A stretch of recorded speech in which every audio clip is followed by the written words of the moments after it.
the position where God has not placed you.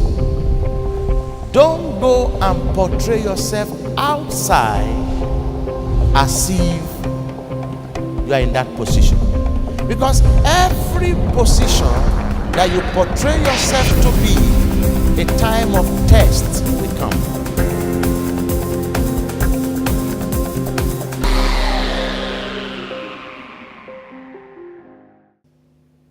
The income, resources that you are generating in, this is the pillar of what is bringing problem in so many marriages. You have to agree. If it is once in a month you'll be buying a bag, maybe once in a month you'll be buying a shoe, or if you buy shoe this month and buy bag in 3 months, let her know your strengths. You see that when you enter into marriage, before the wedding, two of you, your body is like electric shock. Something is making you just want to be seeing each other all the time, because you have not lived together for 24 or 48 hours. You see yourself for 3 hours, you depart, you see again the next day, your body will be like an electric shock. Even if you hug yourself, you don't want to leave yourself. Even if you kiss her when she's going, you look at her, you also be looking back, bye. But when you now move in, it becomes a different ball game. At times I've heard a situation whereby the woman said, I don't know that you are snoring like this. If I knew that you are snoring like this and the whole house will collapse, I will not be your wife.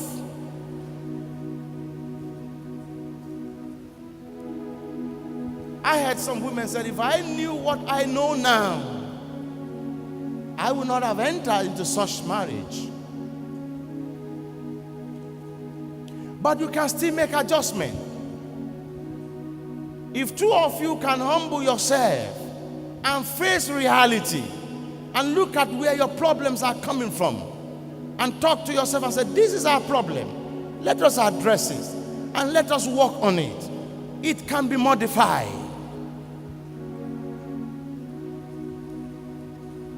So many homes, so many men,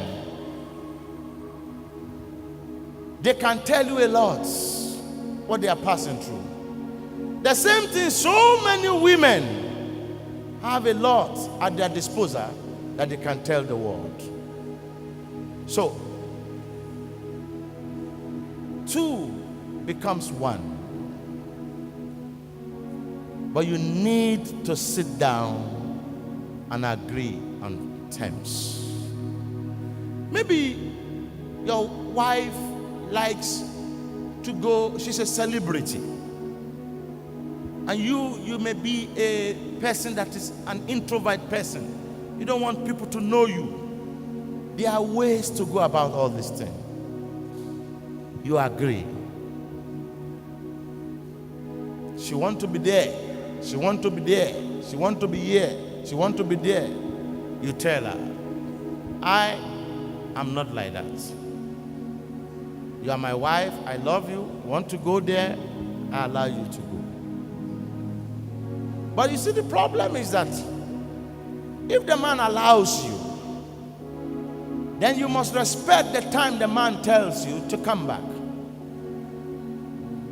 After some time, you feel that, oh, I'm connected to so many people. Where you're supposed to spend 4 hours, you go and spend 8 hours there. Forgetting that your husband is waiting for you at home, you need to package his food. Problem will start to come. But if you keep to that time, you keep to that promise, he will keep on to allow you, provided you did not break the principles. I believe I'm communicating this morning. A lot of things happen in so many marriages. And listen to some of you, my daughters, who are believing God for husbands. Many of you are eager to get married, but many of you don't know good recipe to use at home so that your husband can love your food more than the restaurant food.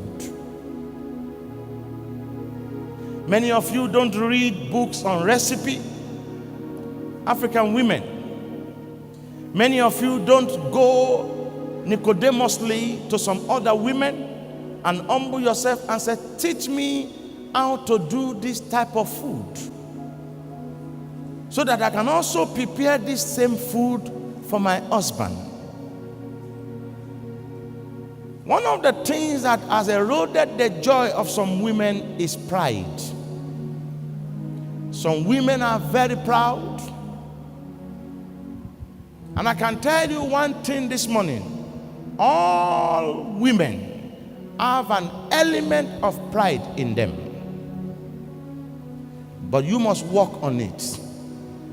The reason why your own pride is not showing, it depends on the mother that brought you to this world. Because she has seen more than you, she starts to teach you. All women have an element of pride in them. And I'll show you. When the devil entered into the garden and told Eve and said, God told you that you should not eat from all the trees. Eve quickly opened her mouth and said, no, that was not what God said. But God said we should not eat from the tree of knowledge and life. That the day we eat from that tree, we die. The devil responded back to Eve and said, the Lord knew that the day you eat from that tree, your eyes shall be open. Eat so that your eyes shall be open. Now listen, Eve had 100% right to tell the devil, thank you very much. I will eat when my husband comes. Even though you have opened my eyes and information has been transferred to me, I will keep the apple. I will not eat now. I will wait for my husband, and when he comes, we break the apple together and we eat together, and wonderful thing will happen. But you know what Eve did? She believes she is the woman of the house. That is where the problem comes. I am the madam of this house. Anything I say in this house is final. That's where problem comes. She ate the apple, and when the husband came, that is one power God has given to all women. Nobody can take it away from you. That is the power of influence. As powerful as Samson is, if the lap of Delilah alone can make Samson to run mad, then you must know that women, they are powerful.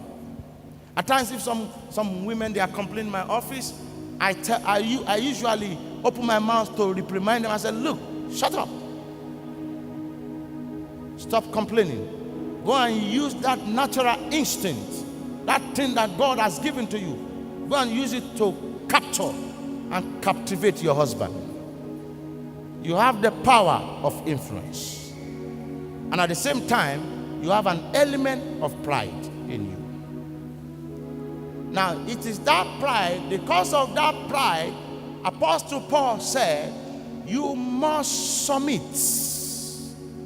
Meaning, you have it, but bring it down. That's why you can see that Sarah, throughout her life, called Abraham, Lord, my Lord, my Lord.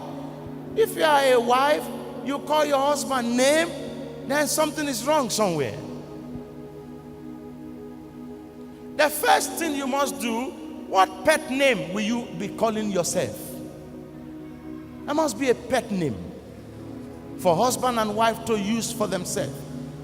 That makes marriage to be what? To be triggered. It makes marriage to be renewed. Not that if your husband's name is James, say, James, come. You don't do that. It's completely wrong.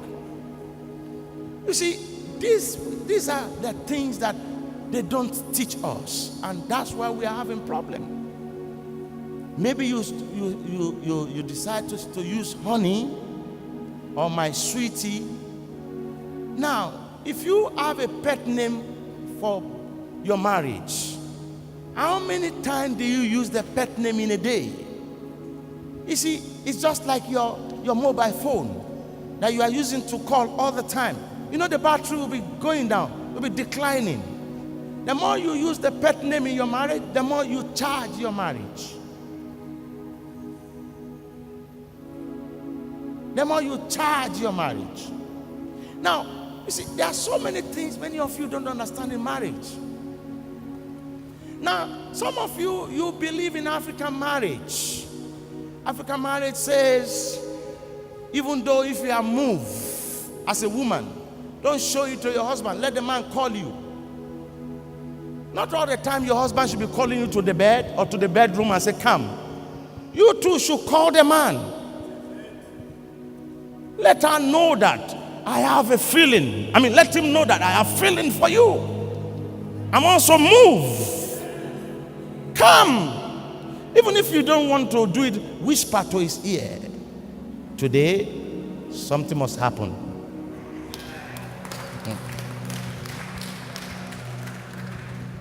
Hallelujah. You may think the man is, thank God I'm a married man. And thank God I'm blessed with 3 children.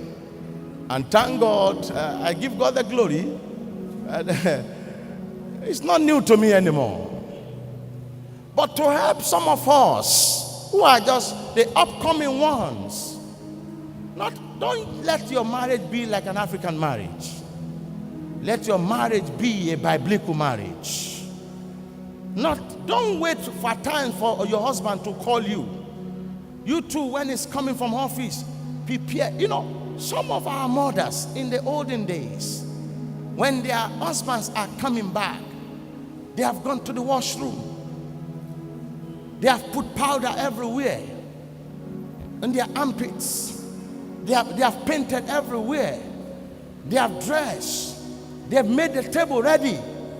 That is a signal for that man as he's coming. That today, God bless you, my sister, that I'm ready for you tonight. Eat first, or, some of our mothers in those days when the man is just coming and say, oh, honey, you are back. Just first of all, go and have your shower. Let me remove your tie. When last did you remove the tie of your husband? When last did you collect bag from your husband? When last did your husband return back home and unlace his shoe? It's the opposite. I've seen some women in this class that say, hey, James, I'm back. Come and remove my shoe for me. How can your husband come and remove your shoe? It's a curse. It's your head. Now listen to me. I may not, maybe God will help us. Maybe this is the only one I will say today, then we'll continue next week. But I want to really let you understand. Now listen, you as a woman, you are not called to run the show of the house. You are not a mate. You can be a sex mate. But according to God, you are his helpmeet. Genesis 2:18. Mate is M-A-T-E.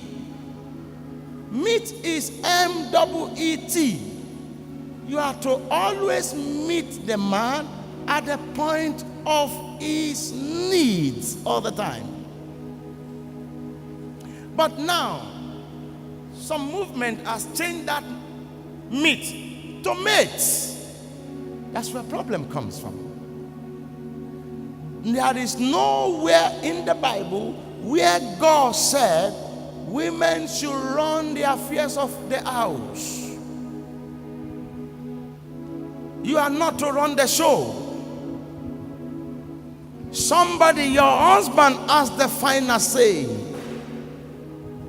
But it's the opposite in this last day. Thank God today is Mother's Day. And thank God I'm talking on marriage now. You are to help the man. You are not to kill the man. And that is why you really need to understand so many things. I believe some of us young ladies, you need some people, some women who have really spent quality time in their marriages over 40 years to counsel you. Because many of you young women always believe you are right in your marriage. And you believe that your husband is always wrong. It's because you have not met somebody to tell you the truth. And one of the danger is this. If you are from a home where your parents, they don't exchange love with themselves, when you also get married, except if you renew your own mind, when you also get married, you repeat the same thing. Now, do you know that even science said that men and women, when they are walking, when the wife start to use her hand to rub her husband back, it's like a therapy. It can make all the pressure to come down. When last did, and men, African men too, when you use your hand to rub the body of your wife, it's like a therapy. But African man did not have time to rub because he's thinking of how to get 5,000 Ghana cedi, 10,000 Ghana to bring money home. So buga, buga, buga, buga is going out prum. This is where the problem lies. Marriage is a wonderful thing because it was instituted by God. And because God established it, the devil did not like it. The first thing Satan dislikes so much is marriage.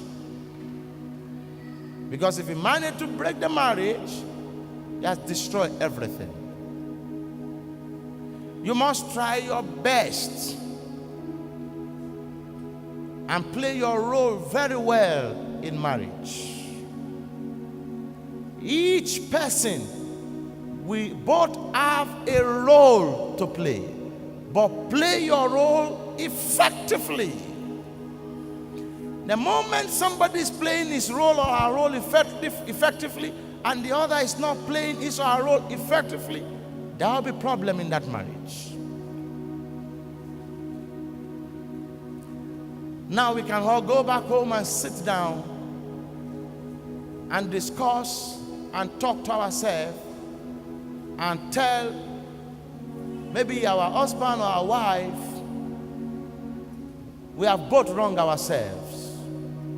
But let's go back to our first love. That is what can keep marriage. The first love. The first love. The first love. The first love. The first love. I'm going to end here. I will continue next week. But I want us to do something.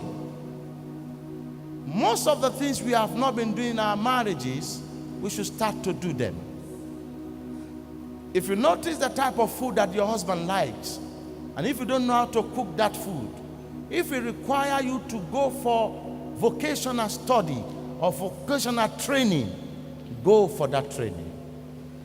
Because you are going to live with that man till the end of your life. Now, in conclusion, let me tell you one of the mystery and the danger of marriage. When you start to have children, you women, never neglect your husband and put your husband far. Because one of the problems with African women, when you start to have children, you don't have time for your husband anymore. Now, the Lord has given you power, you women. I'll give you an example now. The power the Lord gave you, you can be taking care of 3 children and they can be toddler, and there will not be any problem. Now, leave those 3 toddler for your husband and go to the markets and spend 3 hours. You see that by the time you return back home, your husband will tell you, please, don't go like, I don't want this type of thing anymore. If you are going, go with them. Because men, God did not give men that gene. A woman can have twins and at the same time have another toddler, and she'll be changing pampers, and that one will be jumping, and she can still control. Men, you see that when you leave your children for your husband and he's changing pampers, one is crying, one is also defecating again, the man will be looking at the glass, looking at the window, whether the woman is gone. The moment you are saying, thank God, thank God, thank God. Just take your treatment. Just take it.